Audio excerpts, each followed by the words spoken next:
If you want to dominate every fight in Assassin's Creed Shadows, it is essential you unlock all 6 powerful allies, which can help you in different combat situations, which is exactly what we're gonna do in today's video. It is very important you don't mess up dialogue options during your adventures, as you can literally miss out on them during your entire playthrough. Let's make sure that doesn't happen so you can get the most out of Yaya's brutal takedowns and Katsuhime's Teppo Daze attacks. There are 4 more with amazing skills, so let's get started.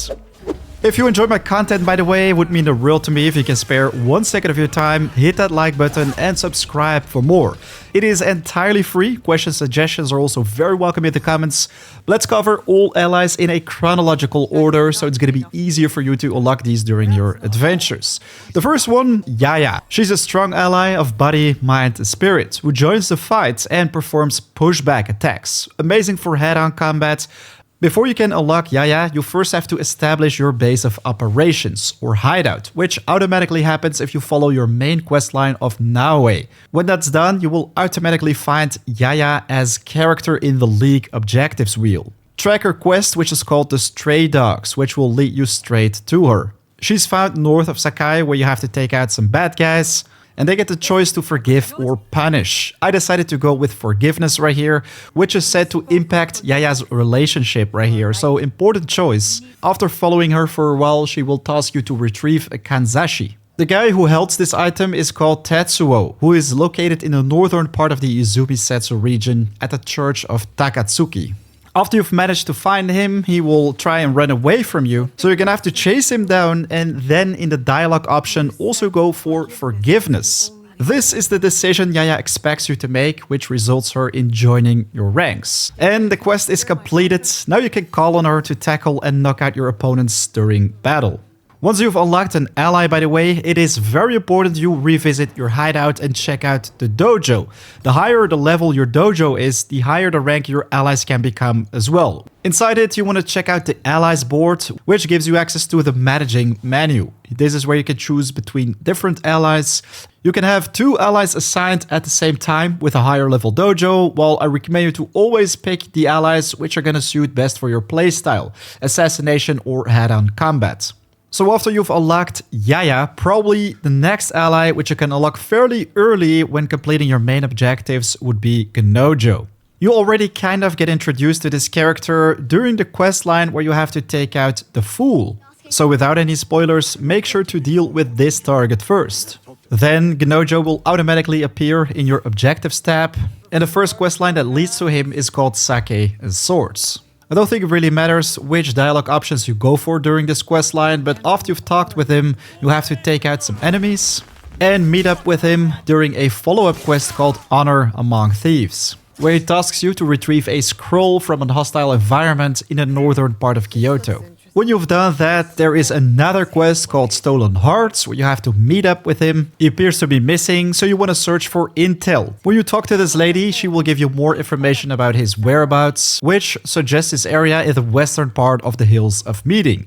You can use your scouts to make it a little bit easier to find him. After you've rescued him from the bad guys, he will give you another quest, the Godless Harvest. So in Kyoto, he asks you to find the rice inside Neo Palace. To prevent spoilers and keep things simple, at the very end of this questline, if you make a wrong decision, something terrible will happen and you lock out this character during your entire playthrough, which apparently automatically happens in canon mode, so another reason you want to avoid this setting at all times. If something bad did happen right here, you can always load a previous autosave, but in general, if you want to go for the right choice, I went for Soothe Gennojo. After you've talked some sense into his head, he will get reason and you can recruit him as ally during this dialogue. Voila, the Godless Harvest quest is complete and Gennojo joins your rank as Rogue. The next ally is called Ibuki, who can only be accessed after you've unlocked Yasuke. And trust me, this happens pretty early in the game if you simply follow the main journey of Naoe.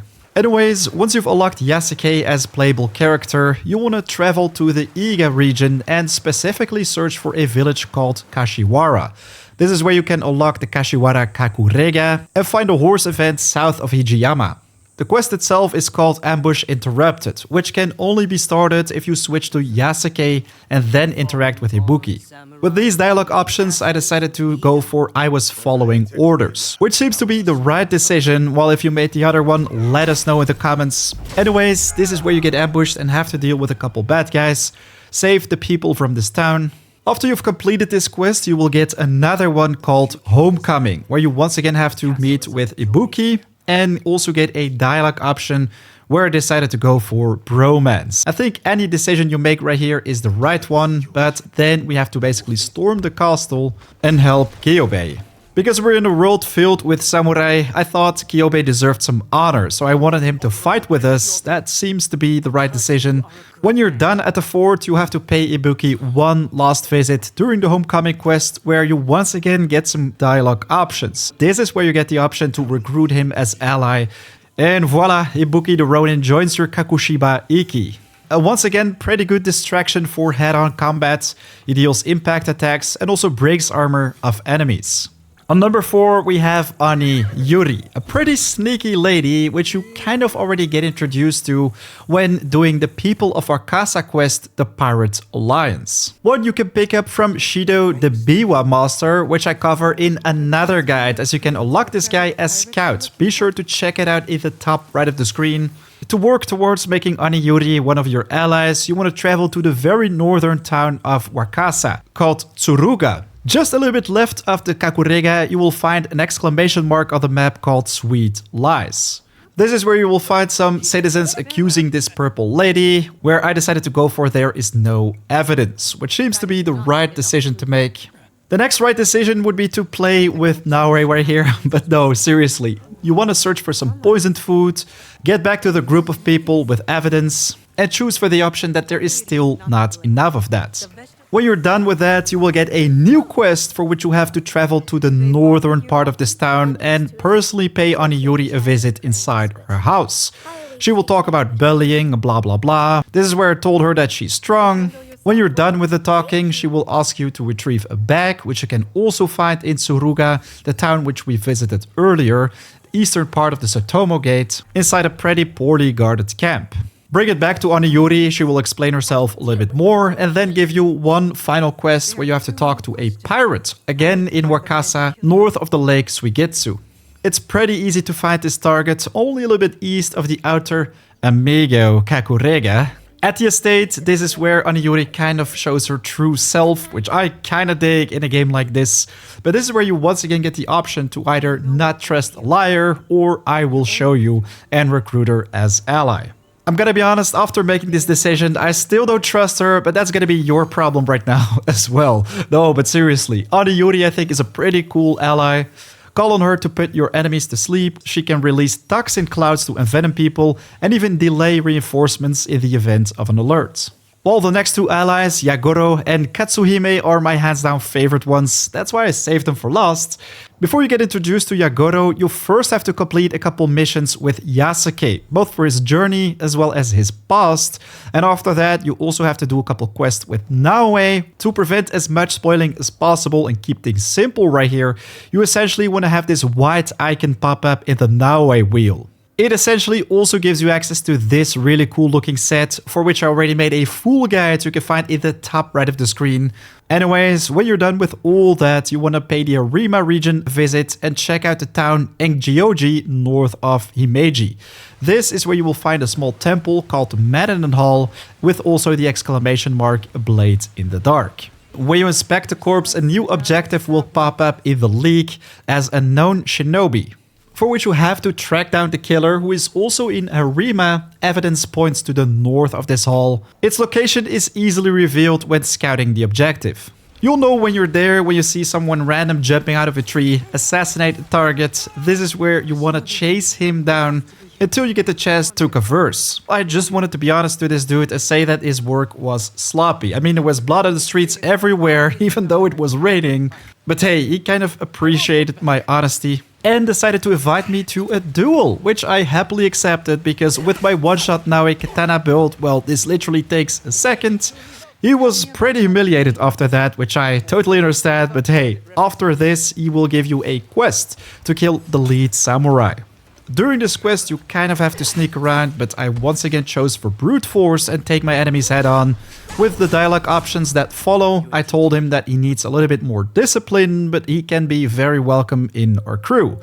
I was a little bit confused as he didn't pop up as ally straight away. This only happened after a quick travel, but that's how you get him and unlock a couple more quests. And last but definitely not least, on number 6 we have Katsuhime, one of my favorite characters to unlock, for which you want to go after the Nagitana of the Shinbakufu members. I saw some pretty inaccurate information about this one on the internet, so this is the one you want to hunt for which you want to interact with a shrine lady in Ami, found west of the mouth of Seta in the Atsu Upper District. Again, use your scouts and easily find the location, which is only a little bit north of the Atsu Kakurega.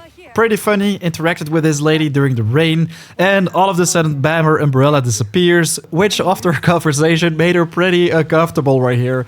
Well done, Ubisoft. Anyways, you have to find a clue on the eastern part of the town at the Seta Bridge, where the old bald man, Sote, and his daughter, Katsuhime, pop up and have a conversation with Akechi Kagemitsu, who is our target. Then you have to do a couple more quests, interact with the old man, protect him from some bad guys during the questline against the Kogaryu. After that, you also have to travel west from Sakamoto. Specifically, pay Enryakuji Temple a visit, deal with a couple more bad guys and introduce yourself to her. You will basically convince her to join you in dealing with some bad guys during the showdown in Sakamoto questline, for which you have to interact with Shote, then enter this area with Yasuke, duel an honored samurai called Gamo Yoshimitsu, and after that also destroy some explosives with Naoe, which you have to do with your kunai. Then meet up with your compadres to deal with the final target of the Shinbakufu. Then get back to Shote to complete the quest, get another one called Letter from Katsuhime, in which she tasks you to get some sake. Meet up with her once again, help her to deal with some pirate bad guys in the Tale of Genjin questline. But these quests, it feels like they just keep coming. Also the Diary of Lady Rokaku, where you have to carry her to safety after something bad happens. This is probably one of the worst quest designs in my opinion for the game, as you have combat going on for just a couple seconds, and then you have to carry her for ages. Anyways, after you've done that, you've gained her trust, and you can suggest her to join your crew. Call her in to provide support fire in open combat, distract your foes basically, while you're doing the rest of the dirty work. There you have it, all 6 allies and how to unlock them fast in Shadows. Let us know in the comments down below what your favorite character is and why. And of course, questions or suggestions for future videos are very welcome right there as well. Leave a like if you enjoyed the content. Right now though, it is 4 AM out. Thanks for watching. I'll check you guys in the next video or live stream. Take care. Peace.